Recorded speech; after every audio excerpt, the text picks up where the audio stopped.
puis ça, c'est ce que je vous disais comme lésions minuscules, qui ne sont pas particulièrement douloureuses, qui sont assez fréquentes chez les gens qui ont cette maladie, qui n'ont pas de conséquences que je. Alors, nous avons fait sur la cohorte de patients que nous avons vus à Créteil, nous en sommes à l'heure actuelle à un peu plus de 700, un certain nombre d'études, mais celle-là qui date d'il y a maintenant quelques années, avait été faite sur la cohorte de 300 premiers patients pour donner un certain nombre de caractéristiques. L'âge à la première consultation, quand on les voyait, c'était 30 ans. L'âge au début, c'était en moyenne 20 ans, mais plus ou moins 11, donc le début était vers 10 ans ou vers 30 ans, enfin, tout se voyait dans l'intervalle. Les fumeurs et les fumeuses, 80%, on va y revenir. Des antécédents familiaux, un tiers, on l'a vu. Et puis l'IMC, c'est-à-dire l'indice de masse corporelle, qui normalement doit être en dessous de 25, il est en moyenne au-dessus de 25. C'est-à-dire beaucoup de gros. Et on va voir tout à l'heure que ceci a une grosse importance. Même si on a entendu un témoignage qui montrait que certains médecins n'étaient pas absolument capables de parler à des gens ayant un surpoids de façon parfaitement adaptée, ça n'empêche que parler du surpoids, c'est fondamental. Mais oui. Alors, vous avez vu que c'est environ 3 femmes pour un homme, pour des raisons qu'on ne s'explique pas, parce que c'est pas hormonal, on va y revenir tout à l'heure. La topographie n'est pas la même. Si vous voyez chez l'homme 40% d'atteinte fessière, alors que chez la femme c'est beaucoup plus rare, 23%, que l'atteinte inguinale est quasi constante chez la femme, c'est pas rare chez l'homme, mais un peu moins quand même, que pour les aisselles ça se ressemble, et que en ce qui concerne la région interfessière, entre les fesses, donc c'est plus fréquemment l'homme que la femme. Donc il y a un peu des nuances, c'est pas sans importance pour la prise en charge. Suivante. Alors voilà des exemples un peu horribles, je m'explique si vous n'aimez pas les photos horribles, on va passer vite. L'atteinte fessière, chez l'homme, l'atteinte inguinale chez la femme. Suivante. Alors, caractéristiques des patients de cette cohorte de 300. Les cas les plus sévères, c'est-à-dire les hurlets de niveau 3, représentent 6% de ces patients. Donc ça vous explique ces discordances dont je vous parlais tout à l'heure. Si on ne regarde que le hurlet 3, si on ne connaît que le hurlet 3, c'est une maladie rare. Si on prend en compte tous les malades, c'est une maladie fréquente.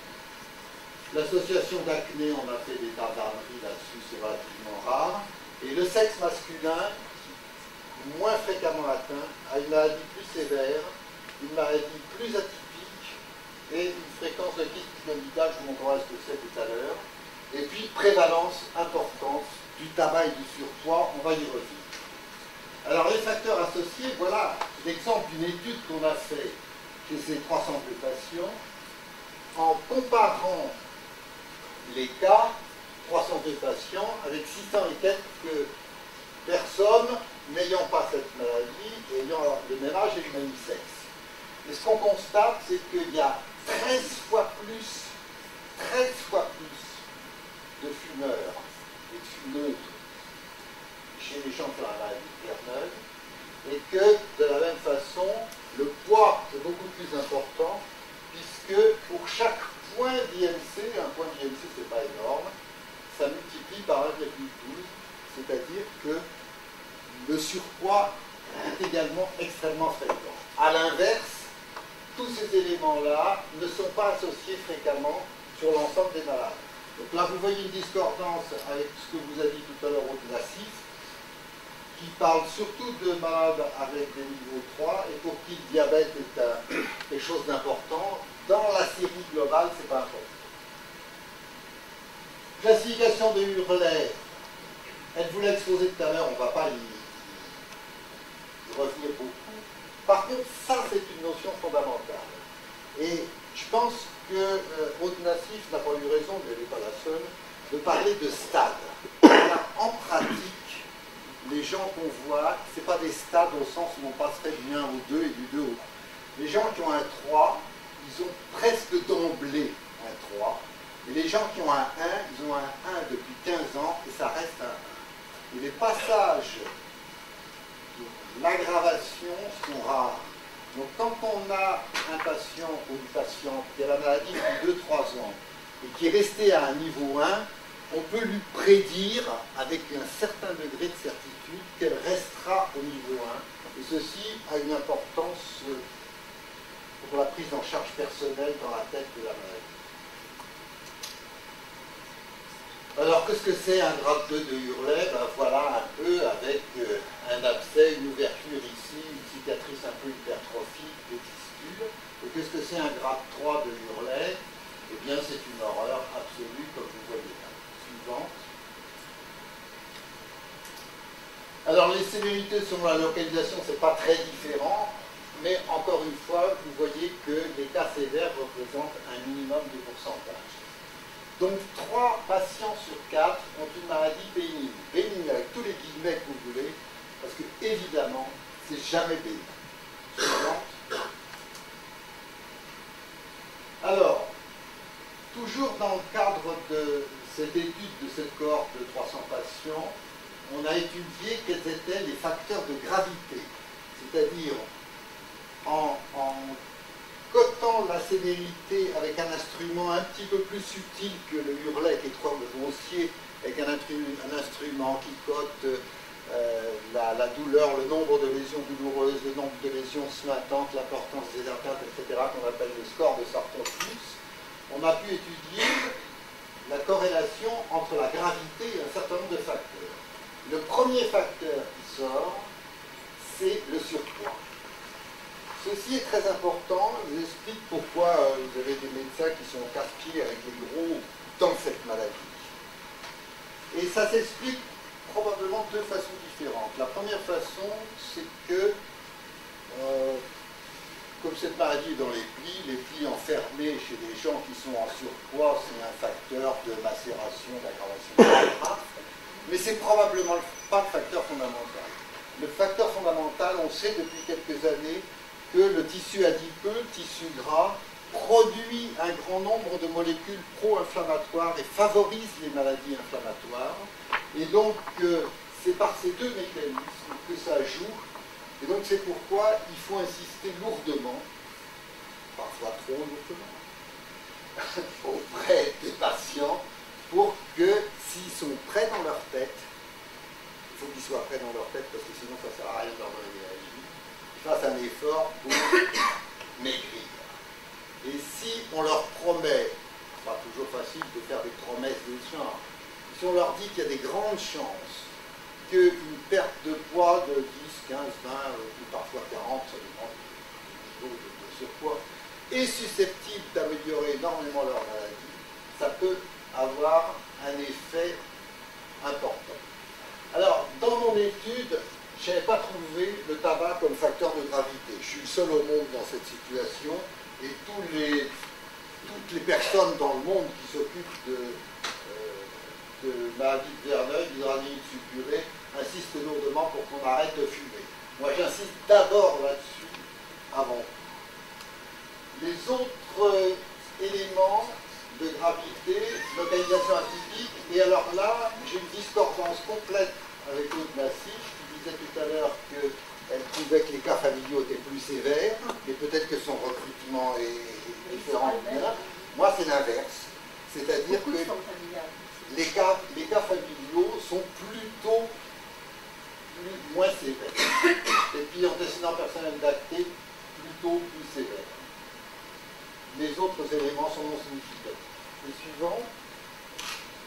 Alors Sartorius, c'est ce que je vous disais tout à l'heure, c'est le score de gravité, et qui est d'autant plus élevé qu'il a un chiffre élevé. Et donc vous voyez, chez les gens qui ont un poids compris dans les normes, on avait en moyenne un Sartorius à 17, à 22 chez ceux qui étaient à surpoids, à 26 chez ceux qui étaient obèses, au sens administratif du terme. Alors, bien entendu, les deux principaux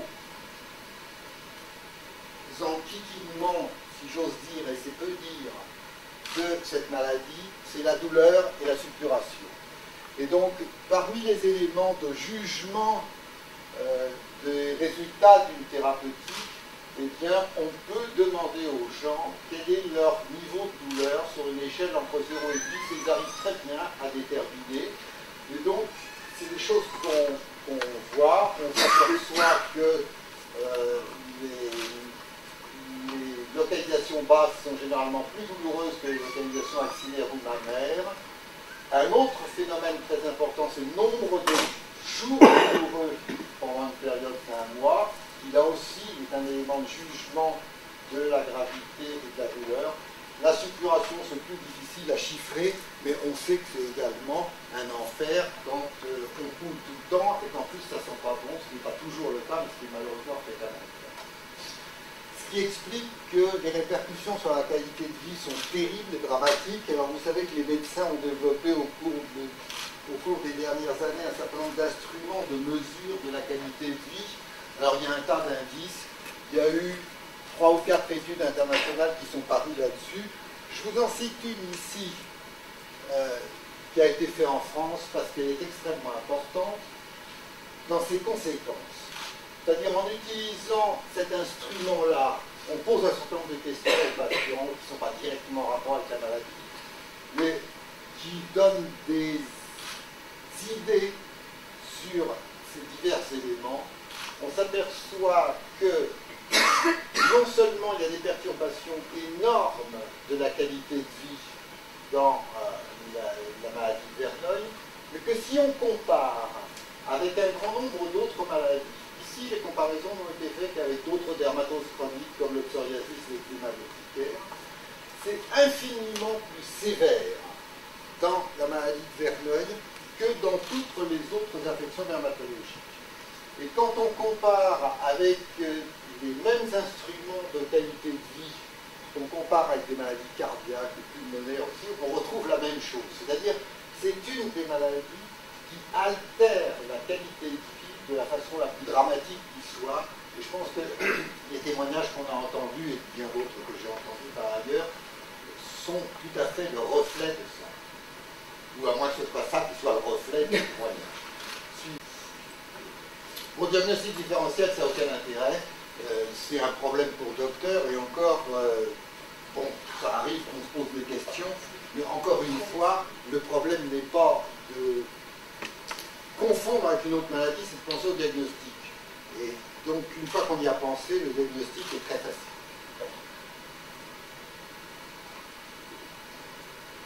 La suivante, bon, les kystes épidermiques qu'on voit de temps en temps associés à cette maladie, c'est pas très intéressant. La suivante, ça aussi, les folliculites disséquantes du cuir chevelu, 1% des gens qui ont une maladie de Verneuil, c'est rare, c'est pas très intéressant.